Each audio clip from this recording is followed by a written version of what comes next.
Во врска со ова точка број 1 на предлог заклучок за утврдување нацрт буџет на општина Гевгели за 2026 година, слушнавме од представничката голема сума на бројки, слушнаа и граѓаните, само бројки. Слушнавме и од позицијата фалење на тие бројки. А што значи тие бројки? На граѓаните сигурно се прашуваат. И јас се прашувам, бидејќи како што каже колегата, не се повторувам, тие бројки доаѓаат на крај од предлог програмите, нацрт програмите. Ги донесуваат тие бројки. Ние зборуваме за финалниот резултат, бројките, а ги немаме предлог програмите. Вчера на комисиите, представничките на секторот финансии, ако добро ја слушнав, а добро слушам за сега, кажа дека на нас советниците не го испратила истиот нацрт буџет, иако зборот нацрт во законот не го сретнав дека постои, но во ред е предлог буџет, кој што го испратил до Министерството за финансии. Значи, во Министерството за финансии го испратила и потоа истиот во иста форма го пратила кај нас. Па ја сега сакам да прашам. Дали на Радмила Сандева, Александра Петкановска, Марија Клинчарова, Рамизе Суловска или пак Флорета Хасани, ги знае представничката на општината кои се овие, бидејќи до нив го пратила овој документ, што истиот го пратила до нас, така е, не?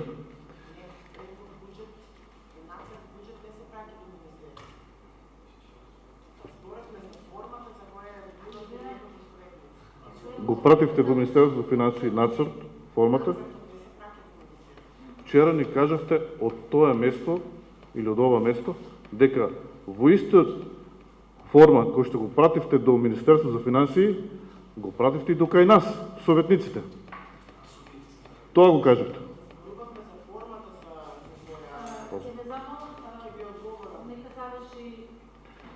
Значи го пративте во ред, значи не зборувам за како сте го изработили, како они ви дале насоки, а како ви дале насоки, еве го, насоките. Сношти од немир барав на интернет да видам како дојдовме до овој документ. Ги нема нацрт програмите, нели? Како дојдовме до овој документ? И гледам документ на интернет, сигурно го знае градоначалникот, сигурно знаете и вие, основни насоки за подготовка на буџетите на единиците за локална самоуправа за 2026 година. Објавено Скопје септември 2025 година. И овде е убаво така објаснато, проширо, нема време да го разгледам, ама во следните периоди за следните буџети ќе го разгледам нели детално. И се прашувам, исто така го најдов и овој документ, скратена некоја верзија, еве граѓаните може да видат, и го знаете и вие, општински буџет за граѓаните. Градоначалникот сигурно и он убаво го знае, бидејќи е направен од ЗЕЛС, предложен од ЗЕЛС, со помош на швајцарската амбасада. Сега, ќе се задржам само на овој документ. На најважните работи што се однесуваат на буџетот.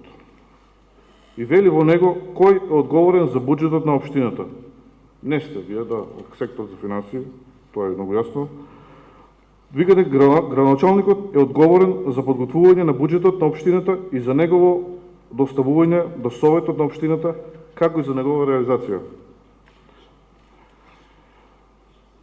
Што е најважниот дел, буџетскиот календар, што представува алатка со која се утврдуваат роковите за планирање и изготвување на буџетот на општината за наредната фискална година.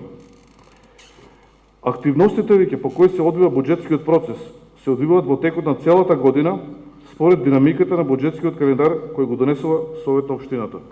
Ние лани донесуваме буџетски календар. Во период помеѓу месец октомври и декември календарот предвидува конкретни активности кои треба да ги преземе општината со цел да им овозможи на граѓаните да се информираат и вклучат активно во подготовката и презентацијата на програмите и проектите во рамките на буџетот на општината. Значи, од 1 до 20 октомври, учество на јавни расправи по приоритетите на предлог програмите на идниот општински буџет. Сега, ние имавме избори оваа година, во октомври месец, но ни после избори немавме никаква презентација, јавна презентација на предлог програмите за буџетот за 2026 година. Од 15 до 25 ноември, учество на јавни расправи по текстот на предлог буџет на општината. Дали ние имавме јавни расправи по текстот на предлог буџет на општината во тој период? Немавме. Евде го и буџетскиот календар. Значи, до 20 октомври се изготвува нацрт програмите и градоначалникот ги доставува до Советот. До 20 октомври. До 1 декември градоначалникот го доставува предлог буџет до Советот.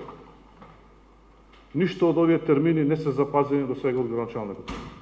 Ниту лани, ниту оваа година. Лани, за волја на вистина, имавме две нацрт програми за кои што можевме да дискутираме, да поднесуваме амандмани, оваа година ништо.